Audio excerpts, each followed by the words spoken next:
Tapi kok kalau MPL Ladies gimana? Tadi banyak teman-teman di Jawa juga yang nanya MPL Ladies. Apakah pernah ada, maksudnya kan kita udah lihat ya scene Ladies dari Women Sarik gitu kan, kita udah lihat ternyata scene Ladiesnya lumayan seru dan player lumayan banyak. Terus sebenarnya ada nggak sih dari nonton sebelum kuliah keluar aja dulu, sebenarnya mereka udah kayak mikirin gitu apakah di sini bisa Ladies itu bakal ada? Proposalnya sih udah gue taruh waktu gue sebelum gue keluar, proposal tuh udah ada. Memang maksudnya ini ya project Ladies bisa gini. But the problem is, gue agree sama jawaban Buntut. Kita harus mikir not sebagai viewer doang. E-sport ini nggak cuma untuk kayak entertainment para penontonnya doang, tapi in business way itu juga harus dipikirin sama Munton. Gue bakal jelasin dikit kayak gini. WSL kemarin itu nembusin viewers banyak banget.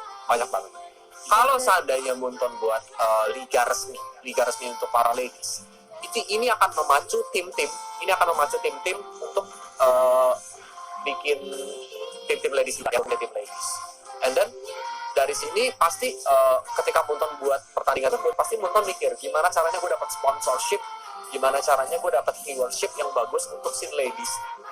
Itu pertanyaan dari Munton. And then kalau ternyata itu gagal, kayak let's say jalan 1 season, jalan 2 season, viewersnya tuh nggak sesuai sama target yang di set sama Munton, MPL Ladies-nya tiba-tiba udah nggak diadain lagi, cuma 2 season doang. It's gonna be waste gak sih? Kayak tim-tim udah keluarin allowance setiap bulannya buat para ladies, sudah investasi di ladies, cari playernya apa segala, tiba-tiba liga resminya dibatalin lagi gitu. Maksudnya udah jalan 2 season dibatalin. So kayak planning yang nggak matang itu bakal nge-destroy atau hancurin scene yang harusnya bakal tumbuh gitu kan. That's why kayak MPL aja, gak usah MPL deh, sebelum MSC pertama kali di Indonesia itu ada, itu banyak banget turnamen-turnamen yang gede untuk Mobile Legends, WOG, Telkomsel juga ngadain gitu loh. And then di situ Munton baru lihat, wah ini bakal sustain dan bakal kedepannya bisa membantu kayak scene e-sport di Indonesia kalau kita ngadain liganya. Balik lagi, kalau ladies saat ini, oke, WSL udah terbukti nih untuk season pertamanya WSL sukses nih gitu kan. Kita harus lihat dulu. Kalau Kolus jadi Munton ya, Kolus bakal ngeliat kayak gimana dengan season keduanya. Oke, WSL dari viewership gede. Gimana dengan sponsornya? Ada nggak yang mau nyemplungin ke sana? Gimana dengan tim-timnya? Siapa aja sih tim-tim yang udah investasi yang ada tim ladies gitu. Tapi aku lihat juga ya kayak kalau tidak dari masalah sponsorship, mungkin dari orang-orang di situ kayak masih ngerasa underestimate ya di awal-awalnya ya mungkin ya. Oh ternyata turnamennya kayak turnamen ladies, apakah benar bisa dapetin engagement yang mereka inginkan? Karena balik lagi ya, kalau kita ngomongin bisnis, kita ngomongin engagement, kita ngomongin reach-nya, bisa dapetin reach berapa banyak. Yang bikin aku surprise adalah setelah WSL aku juga melihat ada Sri Kandi. Oh iya. Aku nggak tahu yang ngejalanin siapa, tapi Sri Kandi juga viewersnya lumayan besar gitu loh. Dan kalau kita ngomongin investasi tim ke arah teman-teman cewek ternyata banyak banget yang udah diinvestasi, ada scene-nya ataupun tidak ada scene-nya gitu loh. Karena mereka merasa, oh dengan adanya ladies di sini, mereka bisa cobain bermain dengan para pria atau kayak gimana.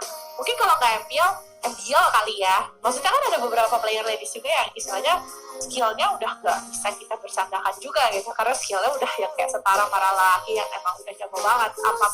Maksud aku kan bisa jadi salah satu cara juga bursa transfernya gak cuma dari MDL pria tapi dari MDL ladies gitu. Yes.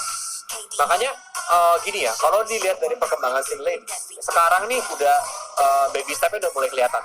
Babynya udah bisa ngerangkak nih bahkan untuk ladies. Dan kedepannya gak heran ketika nanti akhirnya ini bumi makin besar, akhirnya Munton ngelirik dan dibikinin liga resminya. Yang penting nanti tugas kalian nih, untuk para audiens, untuk kita nih sebagai influencersnya juga, Vel, untuk terus nyuarain, untuk terus dukung gitu untuk scene ladies ini, dia terus berkembang. Jadi ntar kedepannya kita gak bakal heran. Kemarin udah ada kejadian 2 contoh deh yang bisa gue sebutin. Walaupun yang satu gak valid ya, Listi Chan sempat ada di boss di MPL season 3, tapi Listi gak main, makanya gue bilang gak valid. But kalau Vela inget Sian yang ada di MPL NISG, dia dari untuk tim Nara kalau nggak salah. Bukan Nara ya. Timnya Korea. Nah itu Sian jadi core di sana gitu loh. Jadi core di sana, makanya tiba-tiba dari Siannya sendiri pun bisa present pertandingan atau permainan yang sangat baik banget gitu loh. Jadi kita nggak NT benar tuh yang nyebutin NT. So kedepannya kayak kita nggak yang tiba-tiba Najel Amin ternyata Siren bisa masuk MPL. Najel main buat Siren MPL, bukan buat tim ladiesnya gitu. itu nggak bakal heran lagi. So dari sana baru ladies bisa nunjukin gigi, dan ladies kayak bisa bilang nggak cuma cowok-cowok yang bisa main dan jago gitu, karena again e-sports tuh nggak pakai fisik yang terlalu berat guys, yang bisa bikin bedain kayak let's say soccer, basketball, di mana cowok dan cewek itu harus dibedain, tapi e-sports ngandelinnya otak dan jempol gitu loh. Jadi ladies pun bisa bersaing dengan cowok-cowok gitu loh. Tapi memang ada, kalau di biologis ya itu ada hubungan dengan hormon testosteron kan. Jadi maybe untuk cewek-cewek ya bisa dibilang hormon tuh nggak 100% mempengaruhi performa dia kan. Betul banget. Karena aku lihat juga, ya balik lagi, pemain-pemain di sini ya surprise banget kalau buat aku gitu. Ada yang masih bocil, ada yang masih 16 tahun, 15 tahun pun mau udah main di turnamen cewek-cewek, udah nunjukin permainan mereka dengan sangat luar biasa, masuk top 4 gitu kan, kayak. Dan perjalanannya kan lumayan panjang, karena lumayan banyak tim juga yang istilahnya ikut-ikutan challenger-nya juga dan segala macam. Ya kita sih, aku sih sebagai cewek-cewek ya kayak ngerasa ya kita butuh lah sih lebih untuk para wanita ini, mereka harus diapresiasi lebih banyak lagi. Bener. Makanya tadi dari gue pribadi kan yang gue bilang jangan nanti sini udah jalan tapi tiba-tiba kendor itu. Contoh LOL tuh pernah jalan di ladies, tapi cuma 2 season kalau nggak salah. Marketingnya tetap harus di karena ya nggak ada sponsor apa gimana. Ya kayak Vela aja deh. Vela buka let's say minuman boba, tapi minuman boba nggak menghasilkan uang gitu loh. Masa Vela mau kasih duit terus-terusan ke minuman boba itu? Enggak dong, ya kan? Benar. Logikanya gitu. Marketing sih, kalau menurut aku berpikirnya adalah kalau misalnya kita ngomongin masalah FPL di sini, aku jadi curhat masalah bisnis kan.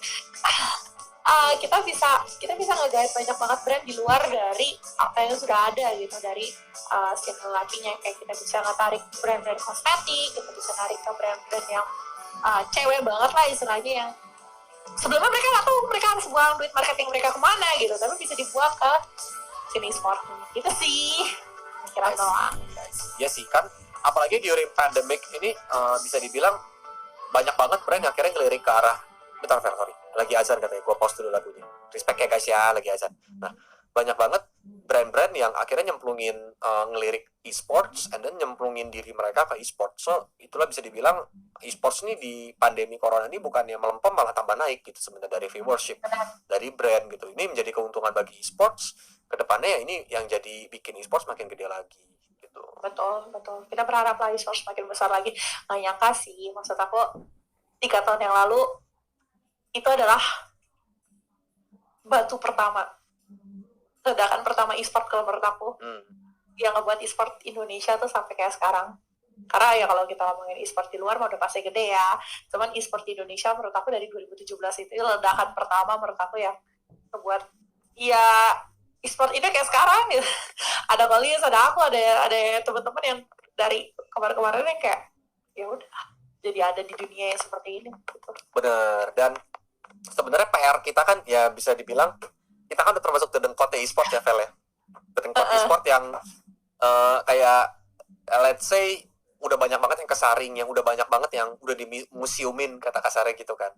Nah, sekarang tuh e-sports maybe masih berfokus ke bisnisnya dan juga entertainmentnya. Tapi menurut dari gua pribadi, Vel, let's say e-sportsnya udah meledak, udah mulai mau masuk ke tahun, let's say 2017 meledak ya, 2017, 18, 19, 20 udah masuk ini kan tahun keempatnya e-sports lah ya. Tahun depan yang harus diperhatiin tuh bukan cuma bisnis industrinya ataupun entertainment industrinya, tapi lebih ke regeneration ya. Kalau enggak ikannya sedikit banget loh, Vel.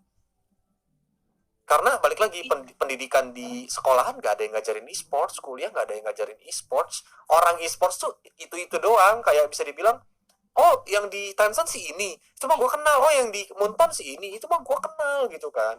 Jadi orangnya akan itu doang, dan suatu saat ketika orang-orang ini pun bisa dibilang let's say mereka udah berpikiran untuk gak mau di e-sports lagi, entah itu mereka berbisnis sendiri atau keluar dari e-sports, siapa yang bisa gantiin orang-orang ini gitu kan. Iya, benar sih. Dan aku juga kayak ngerasa satu lagi selain yang apa yang Kolius bilang barusan, lover buat e-sports kali ya. Ya emang kita jadi punya hukum yang pasti buat kita semua yang ada di e-sport, nggak sih kok? Maksudnya bukan kita sih, kayak player lah, apalah. Actually that's my dream.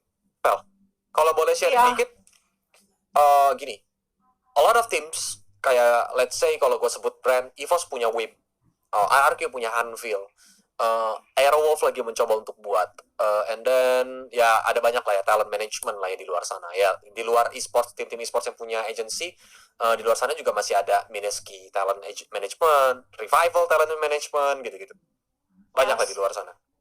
Tapi belum ada agent yang nanganin player, start from transfer player, start from edukasi mereka tentang kontraknya kayak gimana, apa segala yang nge-handle biar player-player ini, this is the dark side of esports lah, yang a lot of players yang dibohongin gitu loh, kayak mereka cuma cek, bahkan gak ngecek durasi, mereka cuma cek gue digaji berapa, gajinya sesuai, mereka tanda tangan, and then boom, itu kontrak seumur hidup gitu loh, dia gak bakal bisa keluar sampai tim tersebut mau jual atau mau terminate itu kontrak. Jadi masih banyak banget yang dibohongin lah kata kasarnya. That's my dream sebenarnya.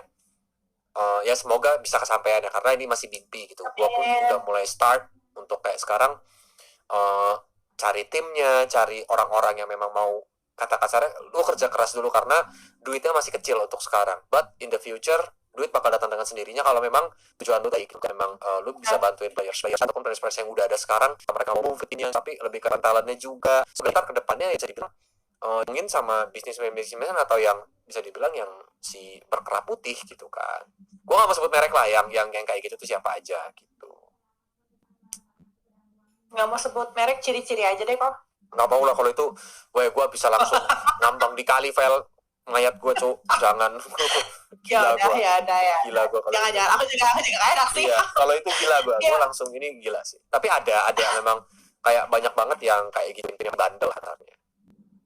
Jangan kan ngomongin kayak gitu, boro-boro kalau kontraknya seumur hidup. Coba kalau yang nggak ada durasi kontraknya ya, timnya bisa ngelepas begitu aja gitu kan.